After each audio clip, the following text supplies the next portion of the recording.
السلام عليكم ورحمة الله وبركاته. معنا شاب من شباب المسلمين يعرفنا بنفسه.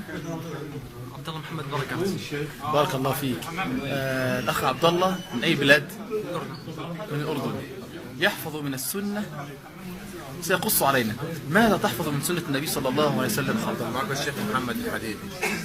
صحيحي البخاري ومسلم وسنن أبي داود وسنن الترمذي وسنن النسائي وسنن ابن ماجه وسنن الدارمي ومسند الإمام أحمد ومسند الإمام أبي شيبة ومسند الإمام إسحاق بن راهويه ومسند البزار ومسند أبي يعلى وصحيحي خزيمة وابن حبان ومستدرك الحاكم والمعاجم الثلاثة الطبراني الكبير والأوسط والصغير. تحفظها عن ظهر قلب مع القرآن. بارك الله فيك وأحسن الله إليك وثبتك الله على الحق. تحفظ من المتون؟ ماذا تحفظ من المتون؟ نواقض الإسلام، القواعد الأربع والأصول الثلاثة وأدلتها، الأربعين النووية وتحفظ الأقصاد في الصلاة وأركانها وواجباتها وكتاب التوحيد والمنظومة البيقونية وقصيدة أبي إسحاق البيري والمقدمة الآية الرومية والعقيدة الوسطية والورقات وعنوان الحكم والرحمية والعقيدة الطحاوية والأرجوز السمائية ونظم نواقض الإسلام والقواعد الفقهية واللامية والحديث.